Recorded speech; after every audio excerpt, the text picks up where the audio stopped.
Good afternoon, everyone, or morning, or depending on where you are. Welcome aboard.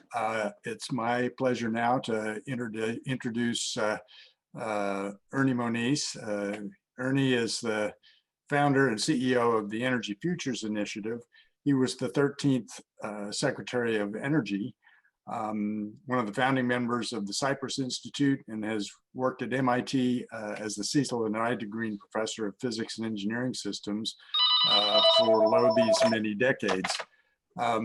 He's the director, was the director of the MIT Energy Initiative, and in looking back, I think that might be when we first met, but the truth is that's lost in the mist of antiquity, and so nobody's really sure.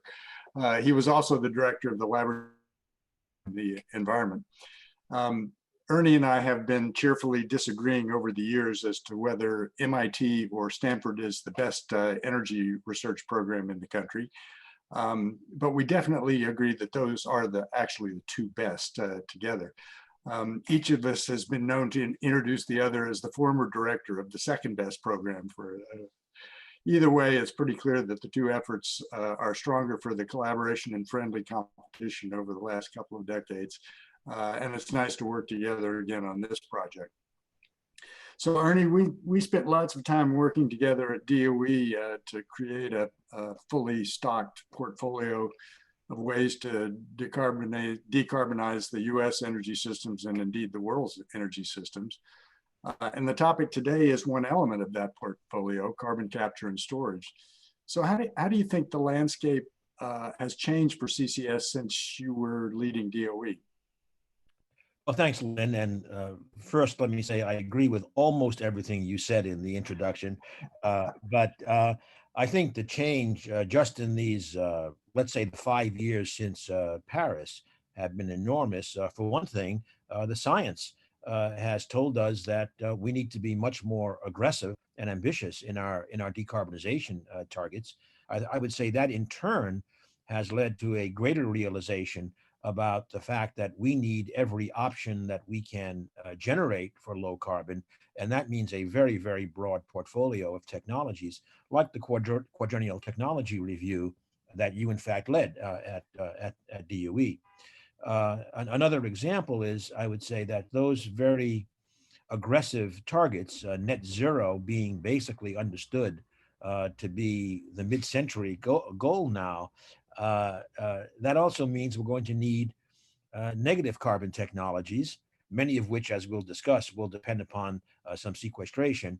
But there, I just emphasize in this point of view of portfolio that we published a portfolio needs just for carbon dioxide removal last year at EFI, and there were 27 different portfolio elements just in carbon dioxide removal. So imagine now across the board the kind of the onslaught that we need this decade on innovation. Now, in sequestration, there's again, I think, been a lot of shifting in the sense that originally the discussions of sequestration were focused mainly on what you'd call firm power.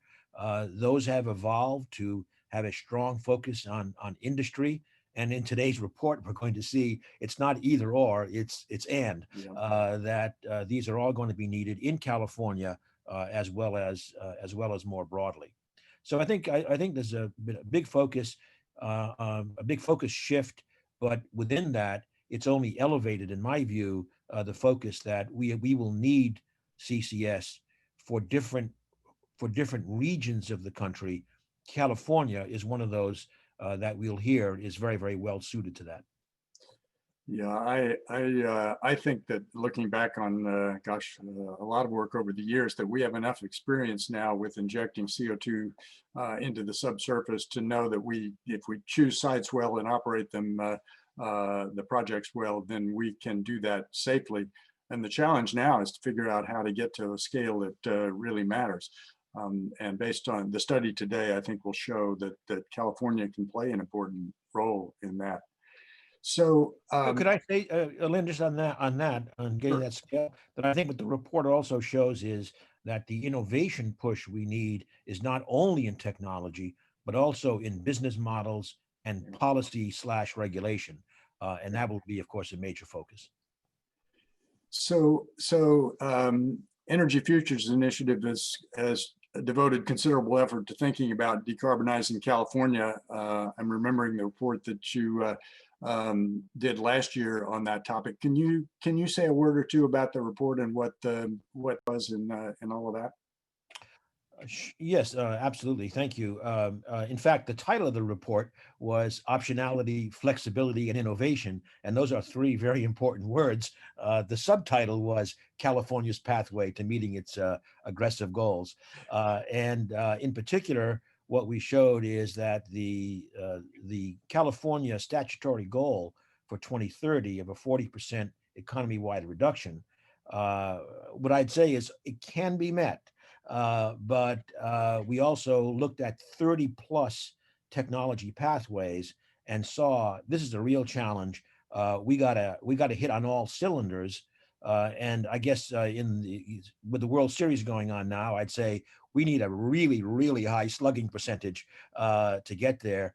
And within that, what we saw was the largest potential reduction of CO2 in both the electricity and the industrial sectors would be if a strong push were made on CCS, particularly taking advantage of the incentives that are out there, the time limited federal incentives of 45Q, and of course the state incentives around low carbon fuels, for example.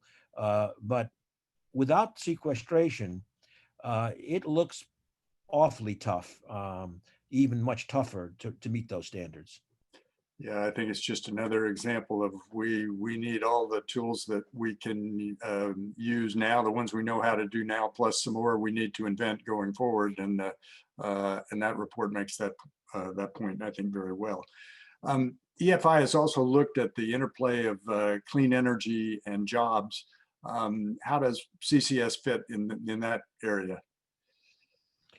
Well, our view has been that, look, clearly we're talking about here a very significant sectoral transition, an industrial transition, if you like, of the energy sector. And historically, that has always led to disruptions in work with workers, with communities.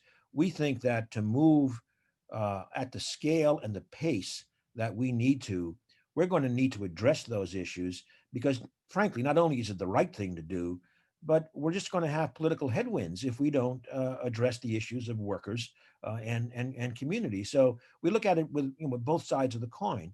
Now, having said that, we formed a partnership with the AFL-CIO called the Labor and Energy Partnership, and we listed 10 areas that we think are very important for addressing climate and addressing the jobs issues.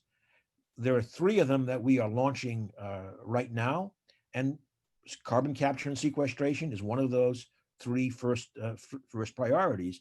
So the labor sees CCS through the lens of climate change risk reduction, but also through the lens of jobs. It's worth pointing out that a separate EFI study on the energy jobs in the United States for 5 years pre-COVID, what we found is in the data that job creation in the energy sector outpaced the economy as a whole by a factor of 2. So there's also the fact that if we put our shoulders to the wheel in getting this work done for the energy transition, it's also a great leverage for job creation, which we desperately need right now, given the ongoing economic effects of COVID. So it's multifaceted. And finally, I just say that, look, one of the industries, obviously, with a lot of uncertainty is the oil industry in the future. California has got hundreds of thousands of workers in that industry. If we see a big sequestration, CCS industry developed in California and elsewhere, that's also a great way to take care of some of these job issues because the skill sets, whether it's in the kind of the big chemical capture plant or the CO2 infrastructure, certainly the subsurface work that you know so well, that's the skill set in that industry. So it's also a very interesting transition strategy on the job side, as well as on the key objective of carbon reduction, carbon emissions reduction. Yeah, I think there's no question that that many of the sort of bits of intellectual property that have to do with flow in the subsurface are applied just as well to CO2. In fact, a fair amount of the experience that we have with injecting CO2 has come from that area. Maybe one last quick question before we move on to the next thing. You mentioned the questions of carbon dioxide removal and the challenges there. Concentration of CO2 in the air is pretty low, so that's a thermodynamic challenge for sure. But we might very well need it if we don't move faster on reducing emissions. Is there a reasonable fit between these CCS and CDR there as well? Well, sure, because if you capture all that CO2, you got to put it someplace. And until we resolve the issue of economic utilization of CO2 on the gigaton scale, it's clearly sequestration. But also, we also forget in the negative carbon technologies something that's actually fairly straightforward is BECCS, bioenergy used for power production, for example, or hydrogen production with carbon capture. Mentioning hydrogen, another area where sequestration can be a key enabler of, at least in the next decade plus, to blue hydrogen, meaning using gas plus sequestration. So sequestration is also a major enabling tool for the negative carbon technologies that we will need. It's almost a tautology for net zero and certainly for net negative. But I also don't want to lose track of the fact that we mentioned earlier that there's many other ways of doing negative carbon. And once again, we need like everything, including the kitchen sink, if we're going to manage this problem. Yeah, I think that comes back to the point that you made early on, that optionality is important. All of these approaches are going to have to compete their way into various marketplaces that will develop in ways that we don't foresee exactly right now. And having the option space be as full as possible gives us more ways to meet those challenges as they come along. So, any final parting shots before we turn it over to Melanie? Well, I think our conversation just reinforces that we agree on everything but one thing, which I won't go back to. Well, now I remember a fair number of disagreements over the years about the cost of air capture and whether or not we were going to be able to pull that off. But those were all in the spirit of the interesting debate about how to tackle a very interesting challenge. And now net zero again. Yeah, indeed. So big difference from when we were DOE. That was not the language then. Yeah, that's for sure. So yeah. There's no question that there's plenty to think about here. So my task now is to introduce the two leaders of this study. The first is Melanie Kenderdine. Melanie is a managing principal of the Energy Futures Initiative with Ernie and a non-resident senior fellow at the Atlantic Council, which is a Washington think tank. Melanie served at the Department of Energy, where she was the leader of the Energy Policy and Systems Analysis Group and a counselor to the secretary. And she also helped to establish that other energy program, the MIT Energy Initiative, and served as its executive director. Sally Benson is a professor in the Department of Energy Resources Engineering in the School of Earth, Energy, and Environmental Sciences at Stanford. She was an incredibly effective director of the Precourt Institute for Energy. And then before that, and in combination, Stanford's Global Climate and Energy Project. And before she joined Stanford, Sally was Associate Lab Director for Energy Sciences at Lawrence Berkeley National Lab. And then in payment for doing a good job there, she became Deputy Director at Lawrence Berkeley as well. So Melanie and Sally, take it away. Thank you everyone for joining us today. I hope all of you are healthy and safe. I'd like to thank our advisory board and the co-chairs, Ernie and Lynn were fabulous co-chairs, our sponsors, and the members of our team from both Stanford and EFI for the incredible work they have done and for their shared commitment to deep decarbonization. So let me get started. This is our study approach and the framing of the study. The analysis focused on 5 key areas: meeting California's deep decarbonization targets and the critical role of that, the status of CCS in California today, the opportunities in California, the challenges for CCS project development in the state, and a policy action plan for maximizing the value of CCS in California. And I'm going to give the bottom line up front. These were derived through a bottom-up process that we've been working on for the last 7 months, but the high-level goals and action plan comprise the action plan for policymakers, maximizing the value of CCS for meeting the state's economy-wide decarbonization goals, both affordably and equitably, motivating the private sector to decarbonize, enabling economic and reliability benefits from existing industries and power generation, and unlocking new clean energy industry and jobs. So this is just a little bit about what CCS can do in California and its value for emissions reductions.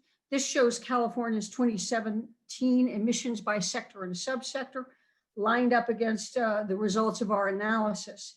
And Sally's going to talk about this a little later in detail, but suffice it to say that our conclusion was that CCS in California could reduce emissions in the state by as much as 15%.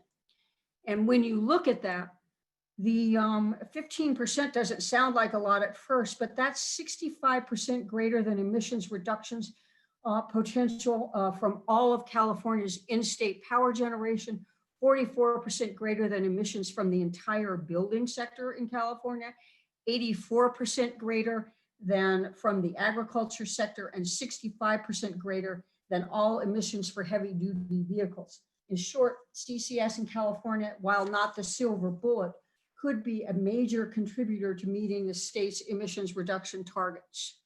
Okay, these are slow. These are the goals that Secretary that we looked at in part, some of the goals that we looked at, a 40% reduction by 2030, carbon neutrality in 2045, net negative emissions thereafter. And this is about motivating the private sector in California to deeply decarbonize its operations. That's really essential. Industry is 21% of total emissions. It's the largest manufacturing state in the country, and there are few technology options for mitigating emissions in industry. And one of the industries we looked at, just to give you a sense of the value cement has to the economy, it's about 2% of the state's emissions. So it's substantial, not huge, but it has almost 17,000 employees in cement and related jobs. It has a payroll of almost $1 billion. Each year it puts about $500 million into the state revenues, and its economic contribution to the state is $12.1 billion. I'm switching here to electricity and what CCS can do for reliability in electricity and how it can enable continued reliability benefits from clean, firm power generation. And this is from the previous study that Lynn mentioned of California. And what you are seeing there is every day of the year in California in 2017, blue is wind, red is solar. And the numbers that you see popping up are the numbers of days in California in 2017 where there was little to no wind generation. And you have 10 days in a row with no wind, a week in a row, 7-8 days in a row, 5 days in a row. The duration of battery storage right now is 4 hours. There's also significant seasonal variation of wind and solar in California. Wind and solar combined in June of 2016 And the difference between the wind and solar combined in June and the wind and solar in January was 3.2 terawatt hours. That's seasonal. You can see on the last slide I showed you that it's seasonal. There's also significant variation in hydro. In 2015, prolonged drought reduced hydro generation to only about 7%. In 2017, it was 21%. It went down again in January of 2018 as well. The conclusion of the previous slide I showed you and what I've just talked about, 4 hours battery storage, is that you need a fuel. Right now, that fuel is gas, which according to Cal ISO provided 60% of the firm dispatchable generation last year. And that is very, very important to enable renewables and reliability. This shows you can enable continued reliability benefits from clean firm power with CCUS at a lower cost. We're going to focus on the two bars on the right, the middle bar and the far right bar. This is capacity of the various generation types with CCS and without CCS. No CCS is the middle, the right is with CCS. What you see there is significant less capacity that is needed to meet demand with CCS. You need 31% less battery capacity, that's the red on the bar. You need 23% less solar. NGCC's natural gas gets cut in half. And if you add CCS, and the cost savings of those differences are $750 million a year, important for consumers. Why is this? Because when you add CCS to the NGCCs, the system operates much more efficiently. Massive redundancy of batteries and solar is not necessary to accommodate intermittency, and NGCC capacity factors increase, so less overall capacity is needed. Let me turn, I think that Secretary Moniz covered almost everything on this slide. This is unlocking new clean energy industry jobs. Over here on the left is carbon dioxide removal, direct air capture. That when you capture the carbon out of the air, you need geologic storage. CCS starting now can support that. Direct air capture is very expensive, so we've got some innovation we need. Same with hydrogen from electrolysis. Hydrogen from electrolysis without emissions is 4 to 5 times more expensive than hydrogen produced from natural gas. If you capture the carbon from that natural gas generated hydrogen, while we are innovating to get the cost down on electrolysis, we will be building out an infrastructure that will be important from hydrogen. Also, this is the crosswalk. That was the crosswalk between energy and, oil and gas jobs and CCUS jobs. And there are 317,000 oil and gas workers in California. And those skill sets are very well suited to CCUS, subsurface pipelines, et cetera, et cetera.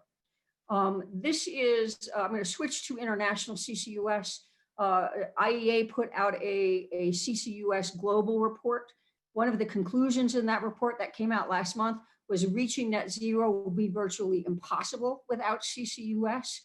And they compared the stated policy scenario, which is everyone meets their Paris targets, and their sustainable development scenario, 1.7 degrees by 2070. What technologies do you need to meet the difference between those two? You need efficiency, you need renewables, fuel switching, nuclear, but you need 9% of the emissions reductions needed in that scenario are from CCUS. This is the global CCUS industry. We've heard from several people that CCUS, oh, you can't do it right now, it's not commercial. This is a picture of what's going on in the world today.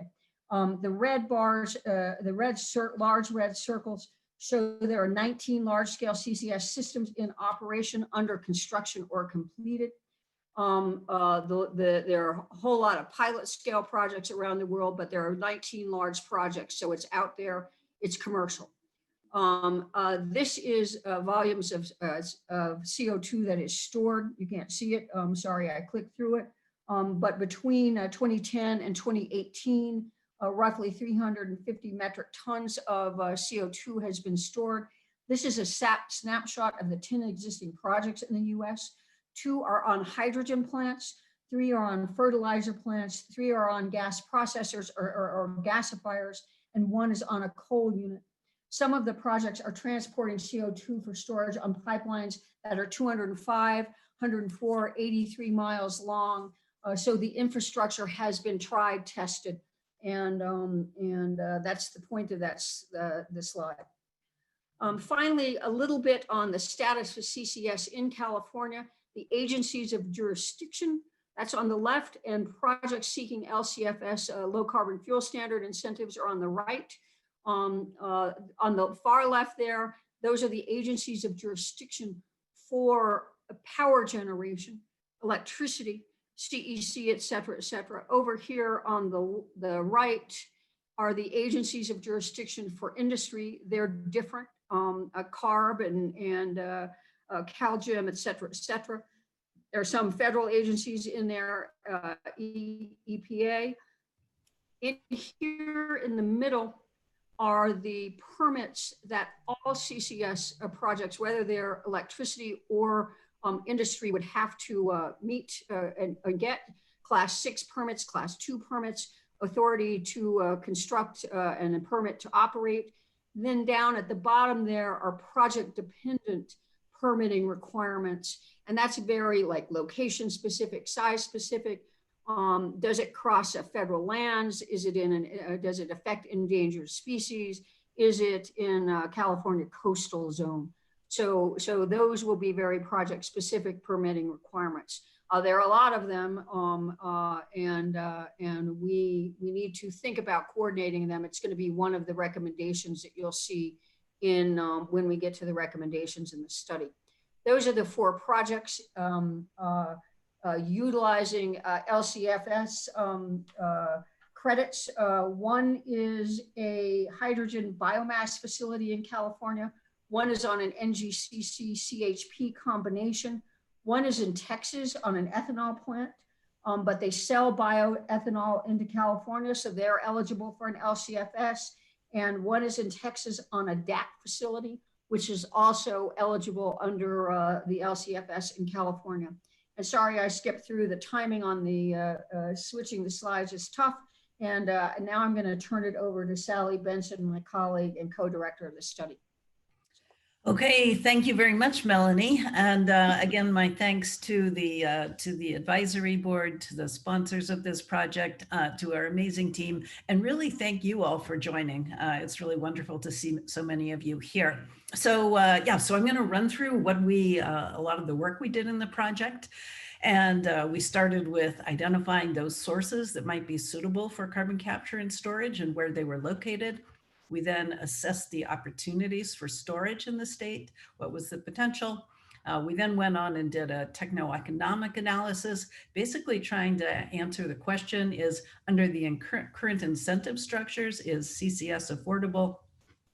And finally, we did some work on understanding social equity and community benefits that could arise from carbon capture and storage, particularly looking at benefits in terms of improving local air quality, and of course, jobs, as Secretary Moniz spoke about earlier. So let's start with the emission sources from the industrial sector. We applied some screening criteria. First, over 100,000 tons per year so that it would be eligible for the federal 45Q tax credit. Also, we looked only at operating facilities that were reporting emissions in 2018. And then within refineries, of course, there are many sources, and we only looked at the largest sources within the refinery. So what did we find? About 35 million tons of CO2 a year could be captured with carbon capture and storage from 51 facilities. On the left-hand side, you can see that the largest amount was associated with hydrogen production from natural gas. Second, combined heat and power, typically inside the fence line of large industrial facilities, cement plants. You've heard about those, refineries, and finally ethanol. And you can see from this map that they're broadly distributed across the state. Now, moving on to opportunities in the electricity sector. Again, we applied a set of screening criteria, and in this case, particularly for retrofit, meaning those facilities that were operating today that CCS could be added to them. So we only looked at natural gas combined cycle plants built after 2000 with no planned retirement and with a capacity of greater than 250 megawatts, which then would again make them eligible for the 45Q tax credit.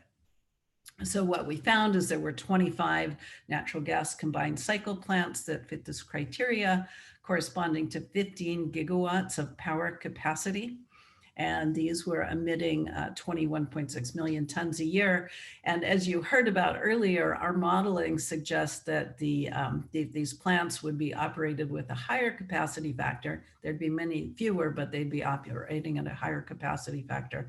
So we'd be capturing at about 27.5 million tons a year. Again, you can look at the map on the right and you see they're broadly distributed in the state, the darker ones being those we selected as retrofit candidates. Okay, so those were the sources. So the question is where could we put the carbon dioxide that is captured? And it turns out that there's a tremendous amount known about this. A number of important studies have been done.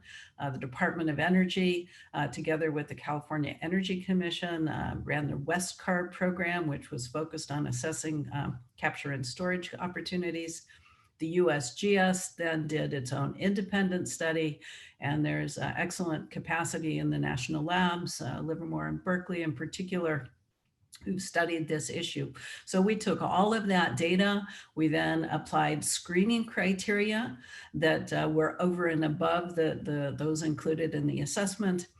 In particular, the low carbon fuel standard, which is the largest incentive for CCS in California, has some additional criteria. So we applied those. And of course, all the US EPA's requirements for Class 6 wells. So that was the first thing. The second thing is we applied additional screen, which was basically an exclusion layer that's shown by the pink on the left-hand side here. So this accounted for, avoiding areas with faulting or seismicity or areas with high population density, any ecologically sensitive habitats or otherwise restricted lands. Then we did source sink matching, and you can see that on the left. So basically the broad green zone in the middle of the picture are saline formations, and you can also see a number of oil and gas reservoirs there. So the bottom line is that we have about 70 billion tons or gigatons of CO2 storage capacity in saline formations, and anywhere from 1 to 2 in oil and gas reservoirs. So what that boils down to is if we were to store 60 million tons a year, as identified in this study, you could do that for more than 1,000 years. So California has very abundant and very high quality storage resources. Okay, so let's take a little closer look at the emission sources and what it would cost to capture them from a technological perspective. On the left-hand side, you can see the average emissions per facility. In NGCC, it's about 1 million tons a year. That's very in line with many projects that are operating today. And then down the line, we can see that the ethanol sources, for example, are the smallest ones. On the right-hand side, we can see the costs that we are incorporated into our techno-economic studies. These were derived from other studies that have looked at this, but some of our own screens as well. And you can see that capturing CO2 from ethanol facilities is relatively low cost. However, capturing CO2 from the largest emitting sources, things like combined cycle and NGCC plants, costs are significantly higher, and that will play into our analysis, as I'll show you shortly. So based on taking this information, we can develop a cost curve that incorporates every one of these individual facilities that we identified. And on the x-axis there, we have how many million tons of CO2 could be captured a year for a particular cost. And the way to read this, if the bar is below the zero line, that means it's profitable for industry to do it today. If it's above the line, that means it's not yet affordable. Now, it's important to note that we've included the current financial incentives for carbon capture and storage in this analysis.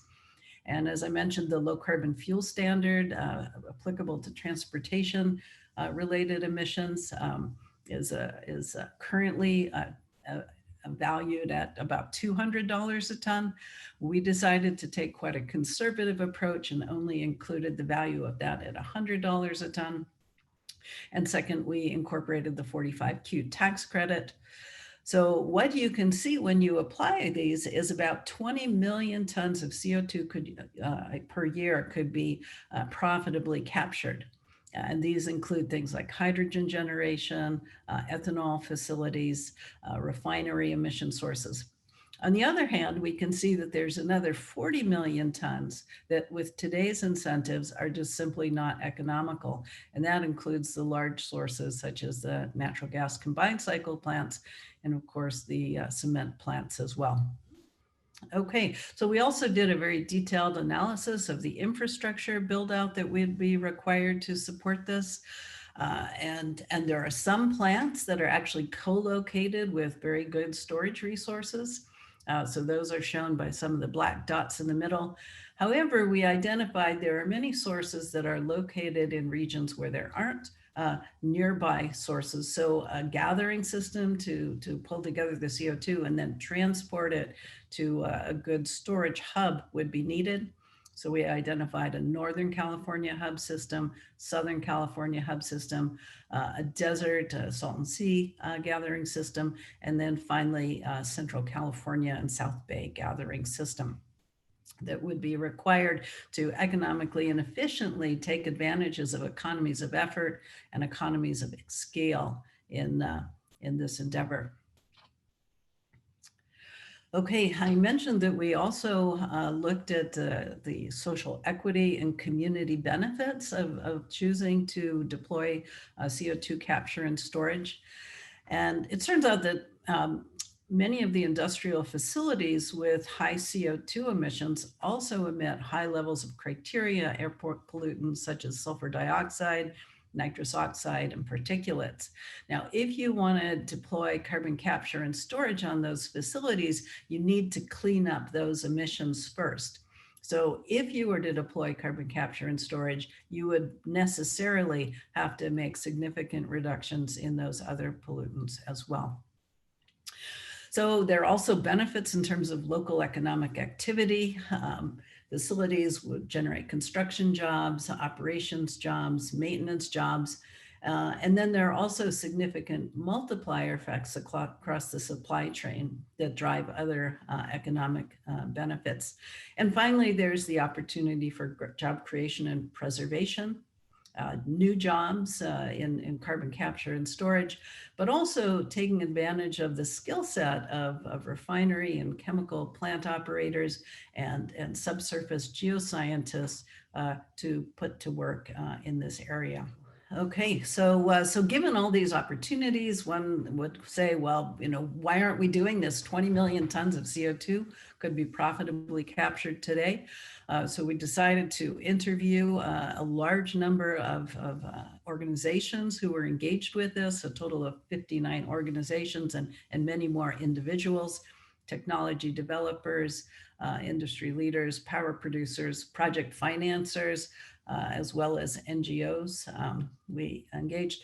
And what we identified through this is that there were a number of key issues around ambiguity, regulatory complexity, financial uncertainty, and broad-based awareness and public support of this technology. So I'll jump into these in a little bit more detail. So on one hand, I mentioned that the state of the low carbon fuel standard currently $200 per ton of CO2. CCS is eligible there. So one could say these appear to be very strong incentives. On the other hand, CCS is ineligible under cap and trade. So for example, cement plants, which are not eligible for the LCFS, are not profitable today. If the cap and trade system were applicable to CCS, today those cement plants could be profitably implementing carbon capture and storage. Second issue has to do with the complex and untested regulatory process. Now, clearly, it's very important to have public engagement and to have robust permitting requirements for all of these facilities.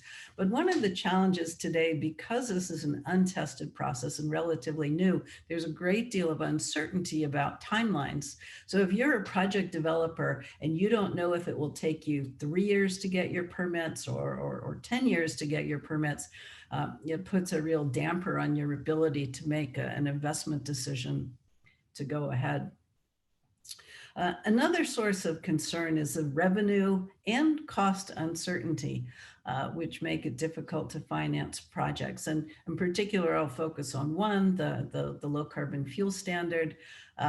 Today, that's valued at $200, but it's really not clear what it would be valued at in the future. And if you want to go to the bank and you don't know the value of that critically important incentive, it's difficult to develop project finance.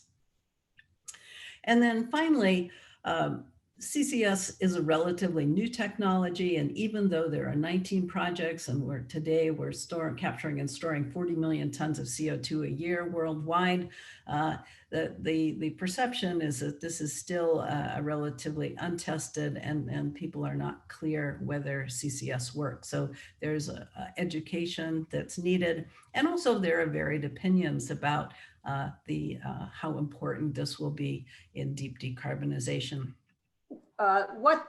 This is the solutions chapter, and the figure it's a complicated figure, but I actually think it says a lot.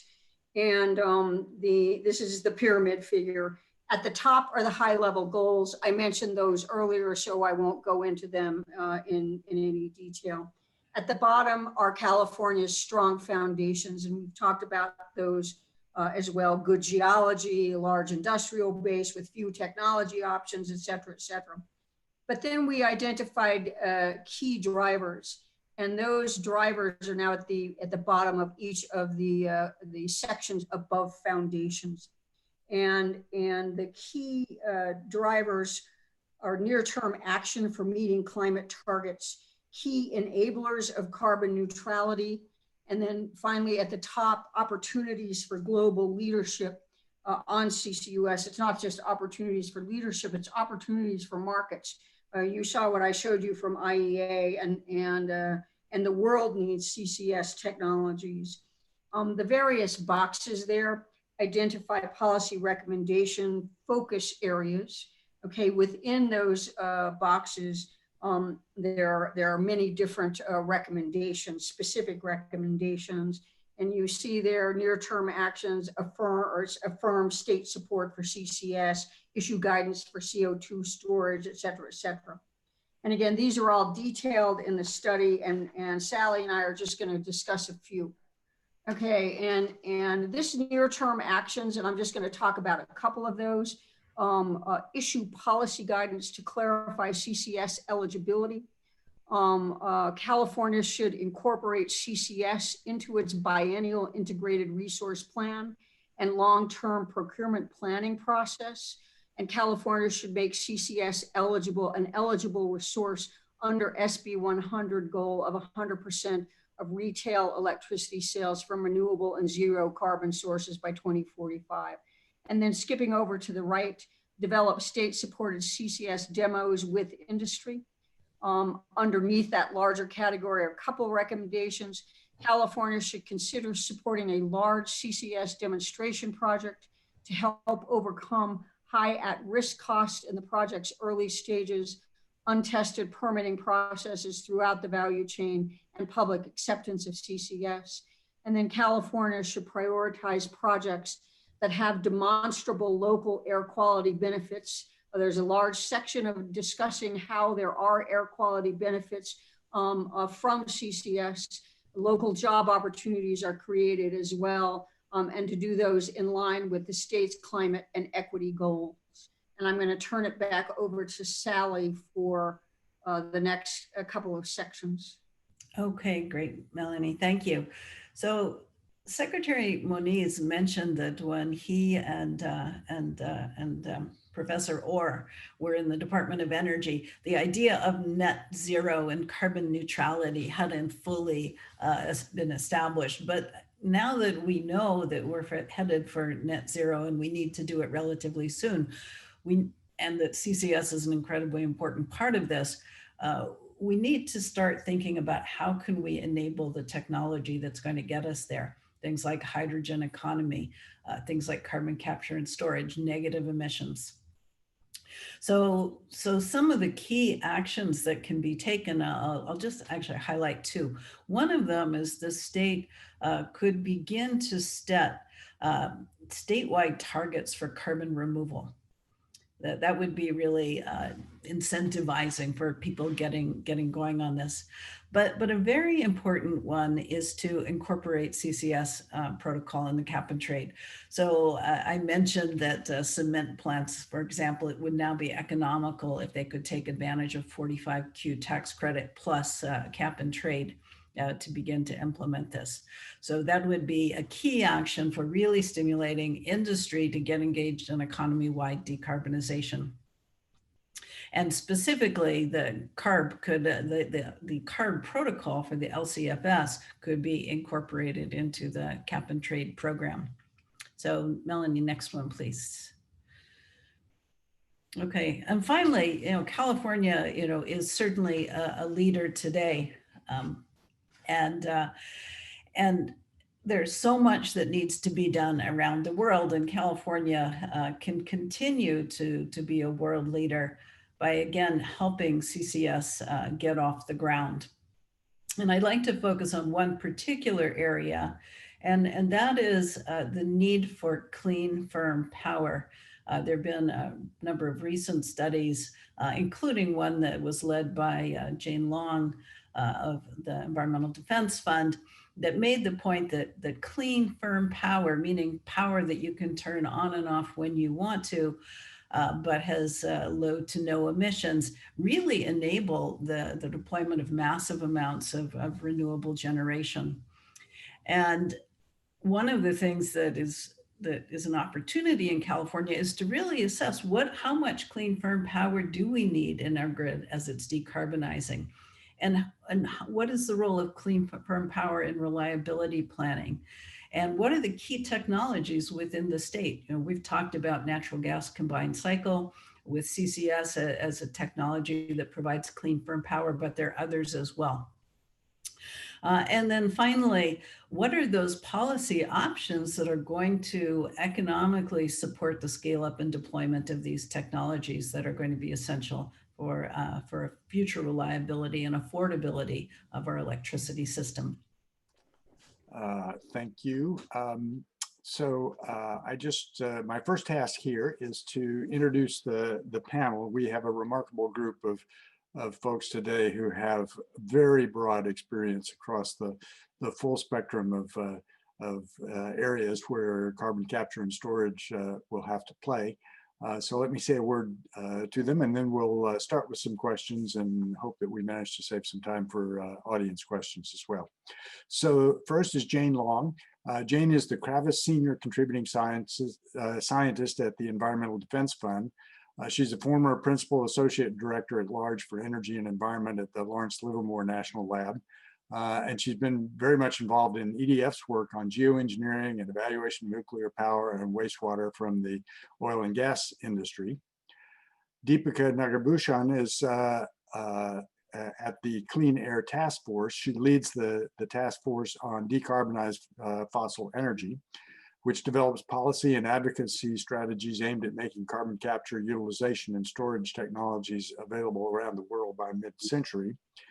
Before joining the Clean Air Task Force, she spent 5 years with Schneider Electric. Keith Pronsky is the president and CEO of Clean Energy Systems. He's a mechanical engineer with more than 30 years experience in the power industry in North America and South America and in Europe. And prior to his work at CES, he served as the Vice President of Business Development Latin America for Tractable. Kate Gordon is the Director of the Governor's Office of Planning and Research and Senior Advisor to the Governor on Climate. Before she was appointed as OPR Director, she was the founding director of the Risky Business Project, which focused on quantifying the economic impacts of climate change on US energy demand, crop yields, coastal infrastructure, as well as on human health and mortality.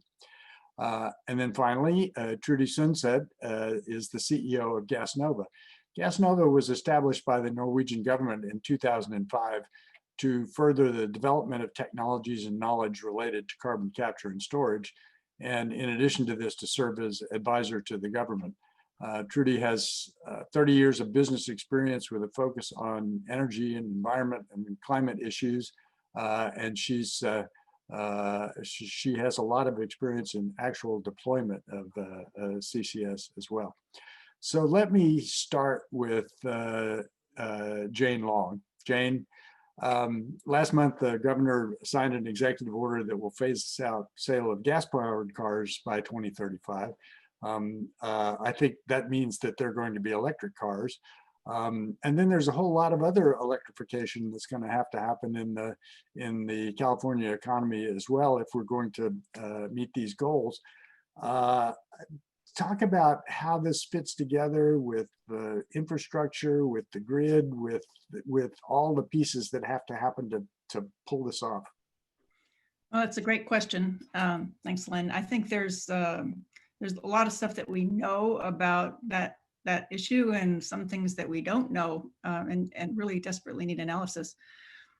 We just completed a study looking at how the system could work in 2045 when the state is required to eliminate emissions from electricity, just assuming flat out a doubling of demand, which is likely with all this electrification, including electrification of transportation.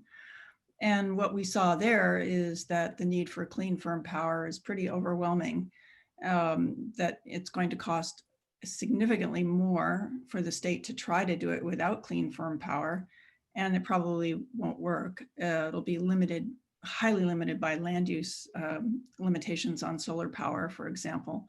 The need for new transmission will go up by an enormous amount. So if we tried to do it without clean, firm power. And if you look at California, as you guys have analyzed, one of the best ways to get clean, firm power in California is carbon capture and storage with natural gas. So I think that our study definitely confirms the direction that you're going with this study. We were technology neutral about the clean, firm power. But in point of fact, it's pretty hard to imagine the magnitude of what we need without some form of a clean carbon capture and storage, because even if it's going to be fuel, the most likely pathways will include some kind of sequestration, capture and sequestration.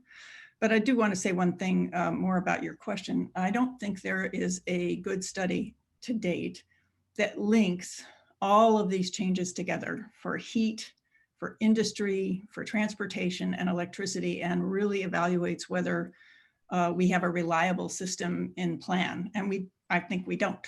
We simply don't. And so the time of use issue, which Melanie so beautifully explained, and the variability that we're building into the system, because it's cheaper. It's cheaper to put the solar on because it's such a small amount of money per kilowatt, but it makes everything else intermittent. If you put one intermittent thing on and make it your major source, it makes everything intermittent.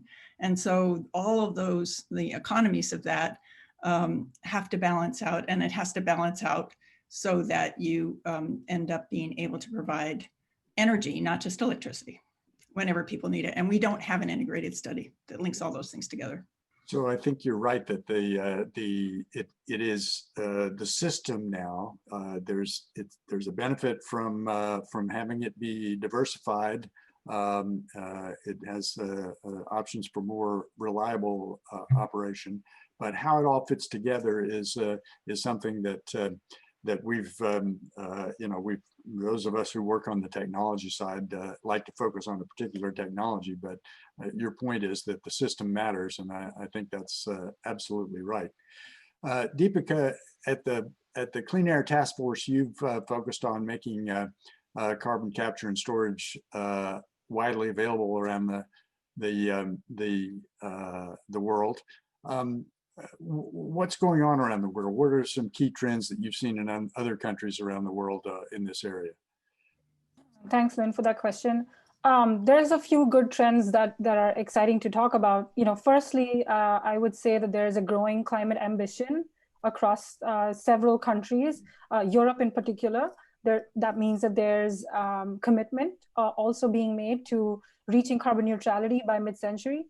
Second, there's a realization that CCS is now essential to meeting those goals, and that there's probably no way we're going to do it without CCS. So that basically means that there's potential for comprehensive policy roadmaps to integrate CCS into our plans and to make a plan for leveraging the technology that is available.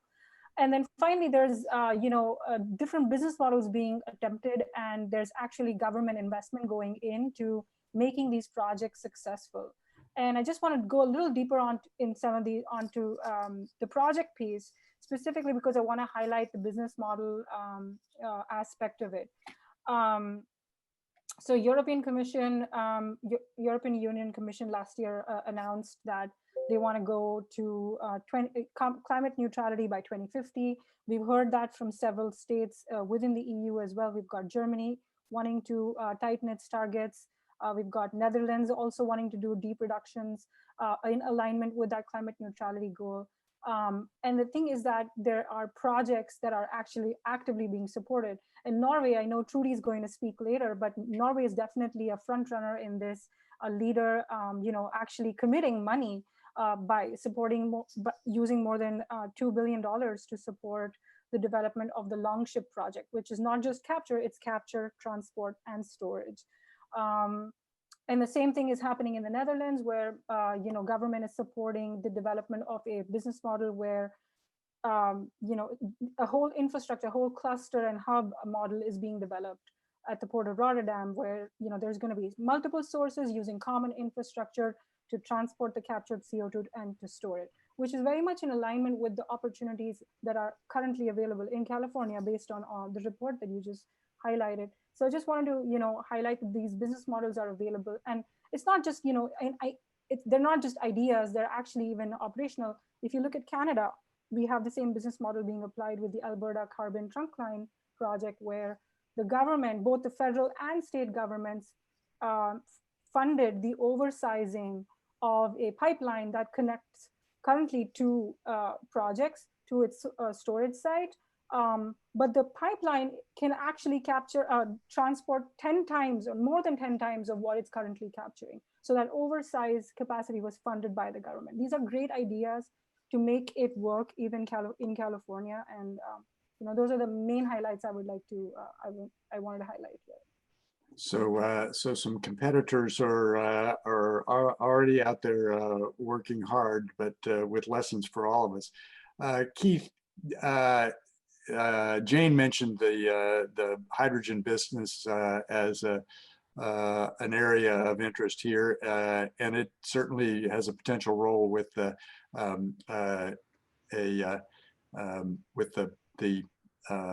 executive order for transportation, but also in potentially in the area of power generation, because hydrogen can be stored and run through a gas turbine as well.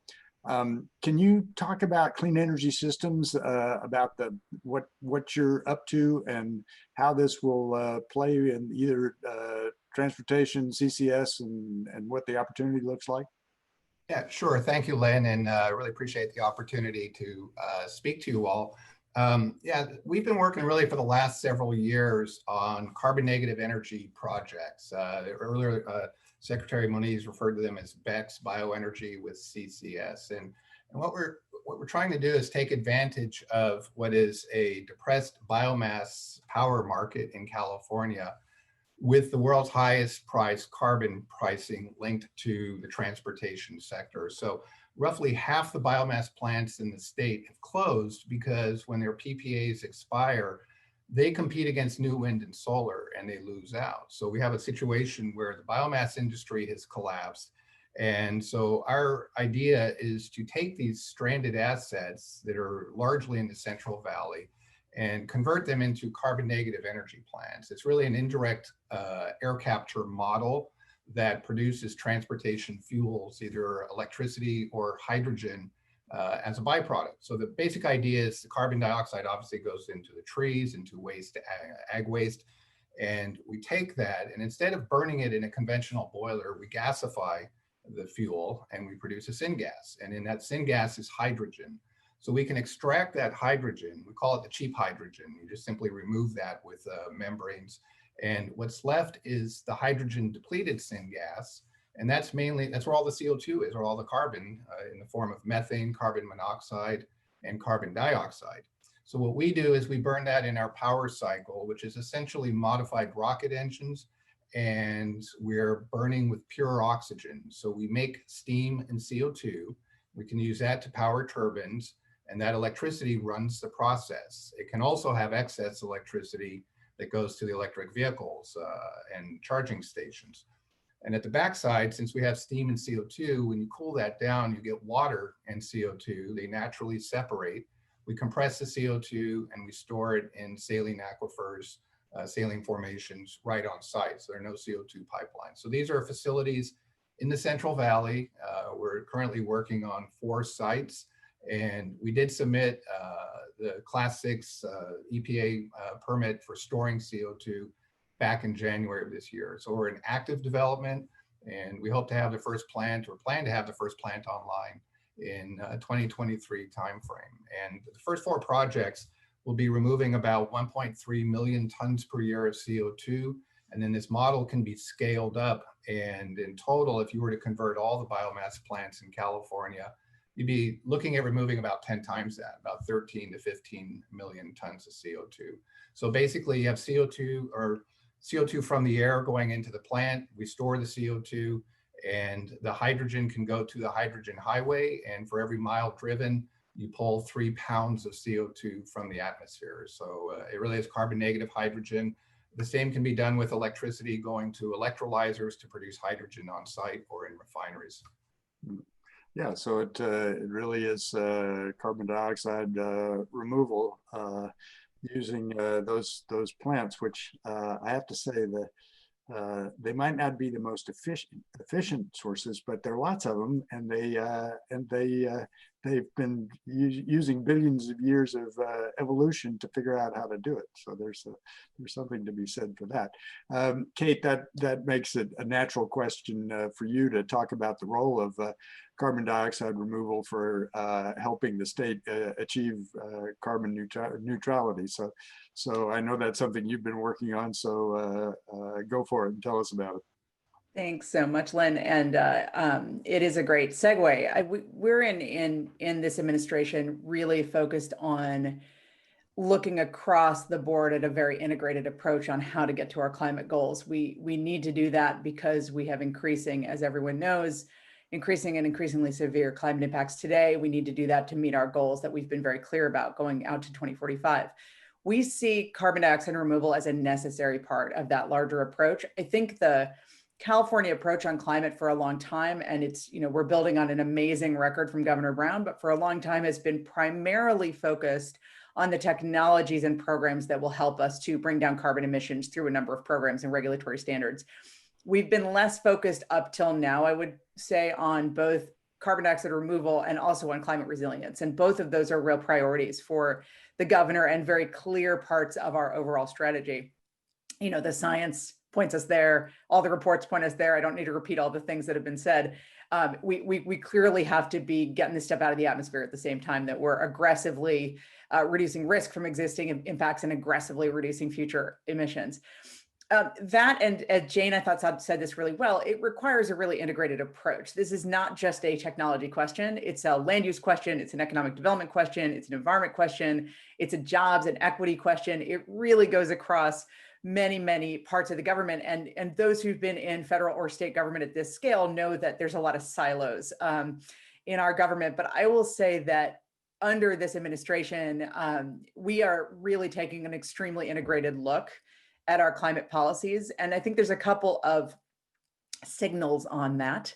Obviously, the transformation of DOGGR, the Oil and Gas Regulatory Agency, to CalGEM, which is a recognition, frankly, that this is a larger carbon energy management conversation than it is an oil and gas conversation. So just expanding the mission and the mandate and bringing in some really exceptional people to that agency, as well as to resources under which it sits.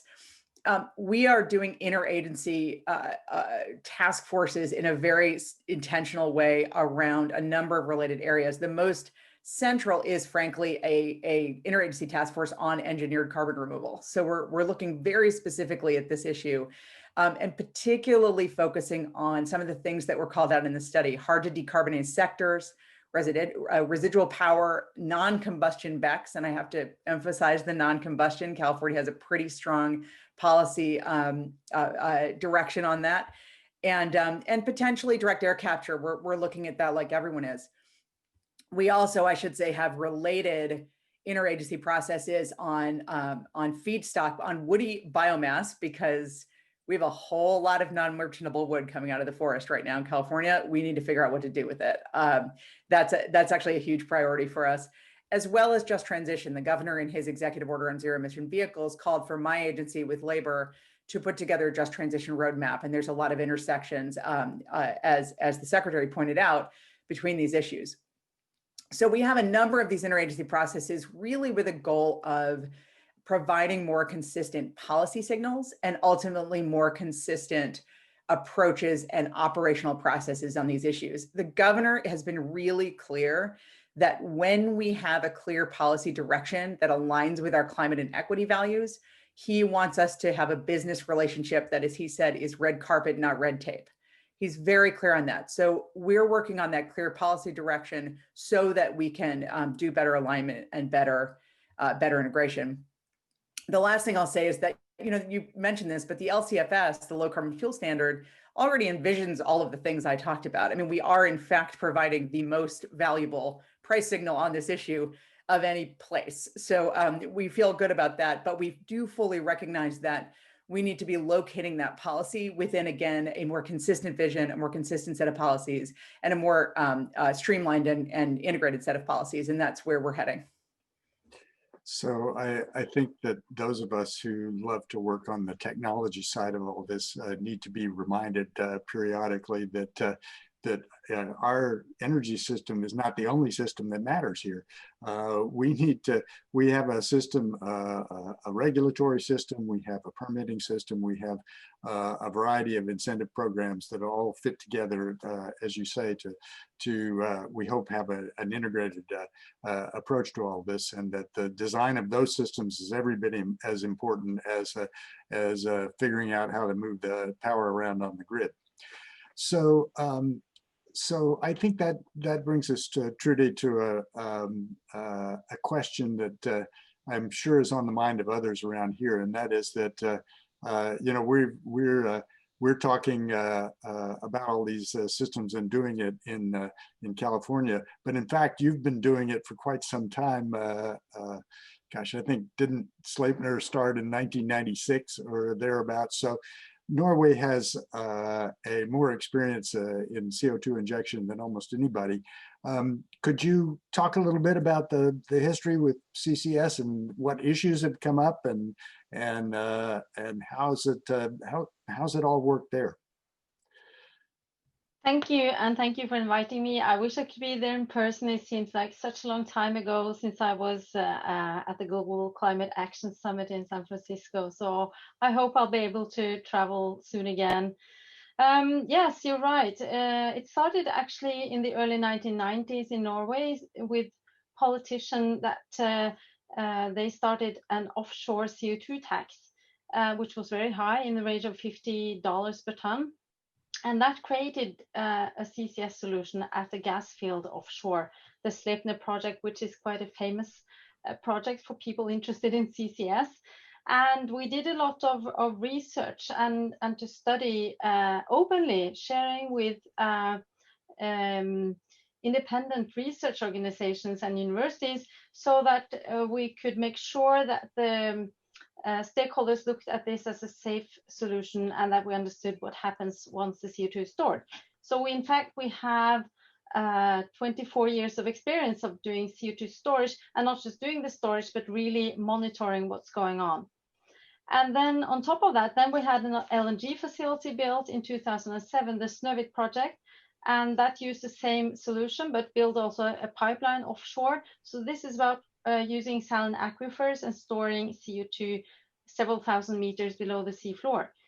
Now, Gassnova is a state enterprise, and we do this on behalf of the Norwegian government.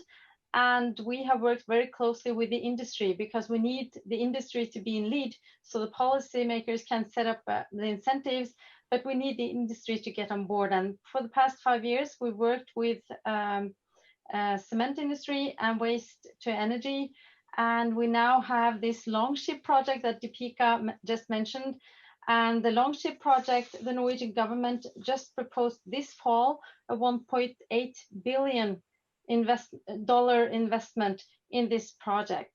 And Gassnova is so fortunate to coordinate the project, but it is the industry that will construct and operate and own the facilities themselves. So the state gives support. But what is interesting is that we have put surplus capacity in the offshore store of that project. So we're actually offering, we're building an open access infrastructure so that other industries from other countries in Europe can send their CO2 to Norway for storage. So that is an interesting business model. In those almost $2 billion budget, we also include 10 years of support for operational costs. I think that's important. So the government accepts that it's not commercial yet. The market is not there. We're just trying to make this happen and then invite others. We think this way of building infrastructure, and I see from your report in California that you're also thinking about this to combine different emission sources with good stores with high capacity. Yeah, so it's the whole carbon capture business is interesting because there's the capture part, there's the storage part, and there's the move it around part.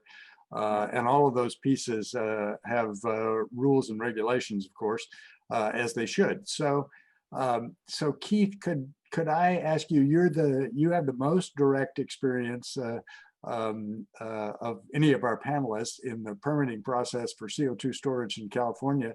Can you say something about your experiences so far, and you know, how's it going? What have been the biggest challenges?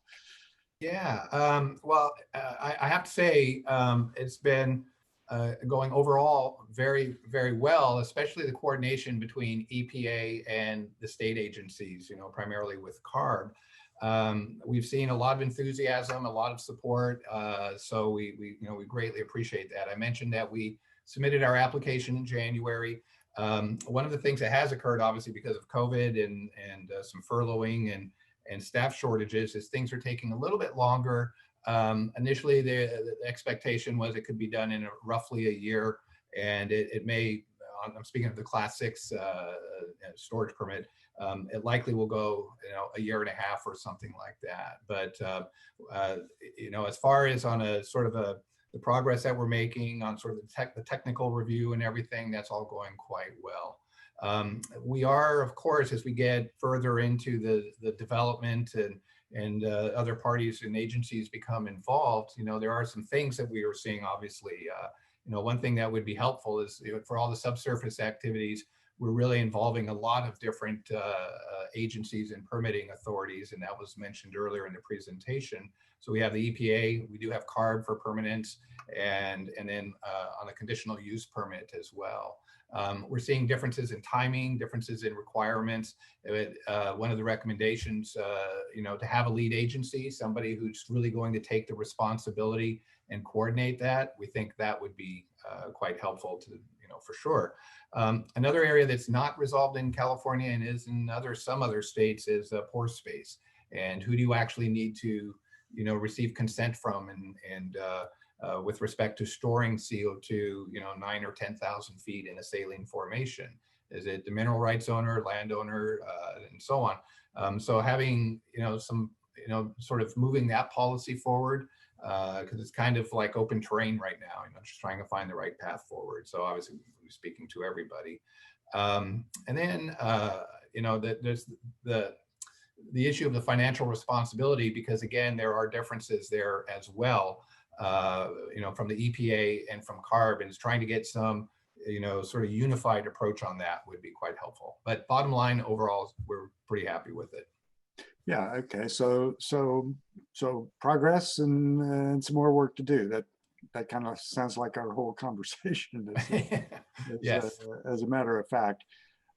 So the time to move to questions from the audience has come.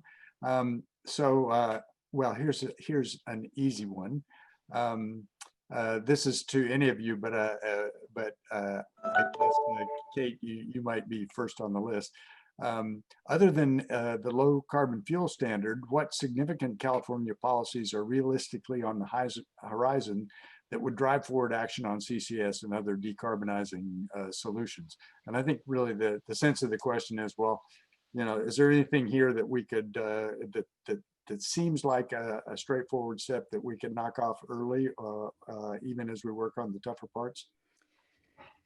Yeah, it's a really good question. And I will give what probably will not be that satisfying of an answer, because the reality is that much of what we need to do, which you've all talked about in the report highlights, and actually Keith just highlighted, is coordination across agencies, and is being clearer on things like the responsibility and accountability and liability issues. And so to me, I would say it wouldn't maybe be, the questioner might not think this is a significant California policy, but I think just the fact of trying to identify and answer those questions under a clear framework of sort of where is the state going on carbon dioxide removal generally, and on this set of issues specifically, is really, really important. And that's mostly what we're working on, frankly, is just the clarity of that direction. I think we're about to enter a new scoping plan process for CARB. We're going through, a new update to Title 24 on building codes. There's a lot of policies that are in review right now. So what we're really trying to do is to clarify our own kind of policy direction, again, in alignment with our values on climate and equity, and then make sure that those are reflected in those processes. So maybe not satisfying, but I think probably useful given what people have said. Yeah, well, and not made easier by the virus situation, I'm quite sure. Jane, maybe you, would you, if you had to pick off, you've spent lots of time thinking about all the various pieces of this. If you had to pick off a near-term action, do you have any favorites you'd like to share? Well, based on our study, the state is pretty clearly going to need about at least 30 gigawatts of clean firm power. And although you don't necessarily need that right away, you may not need to have it in place until 2035 or 2040.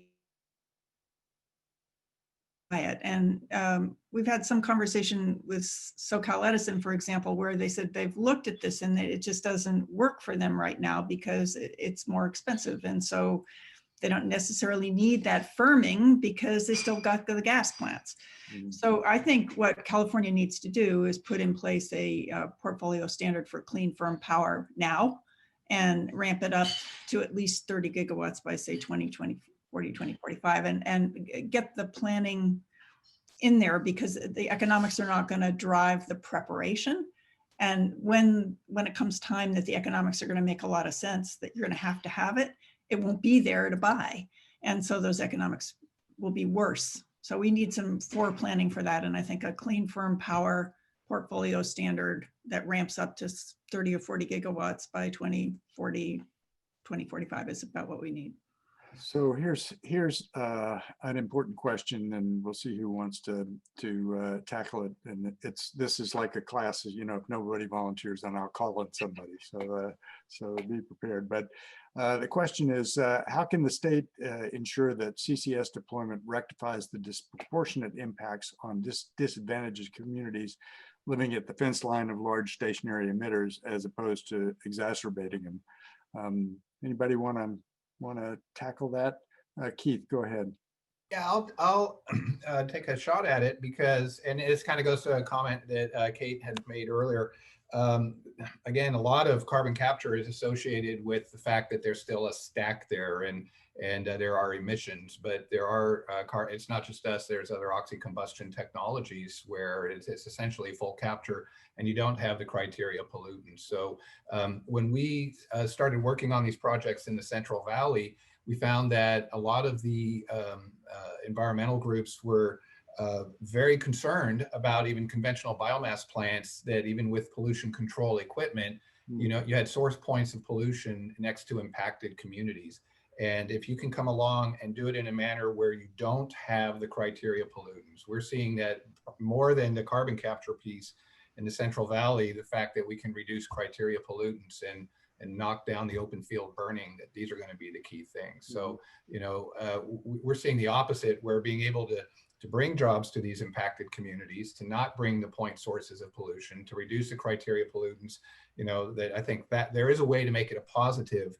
CCS should not be seen, and this goes to the comment about public education, as something that necessarily is bad for a community. Obviously, it's technology specific, but there are ways to do it where it's beneficial and not harmful, obviously, to the community. Lynn, can I just jump in on this really quickly Yeah, as well, if you don't mind?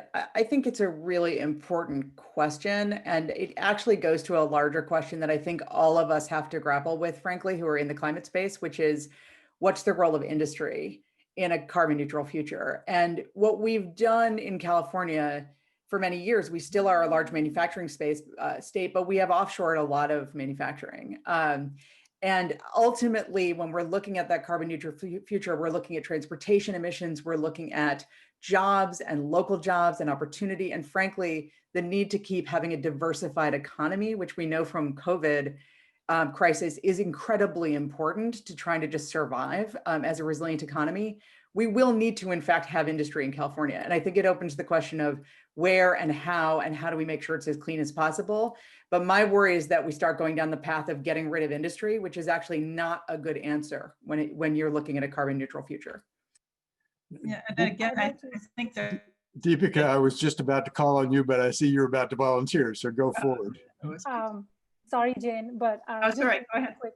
No, I think I agree. I think the question really is not, you know, to use CCS as an excuse to,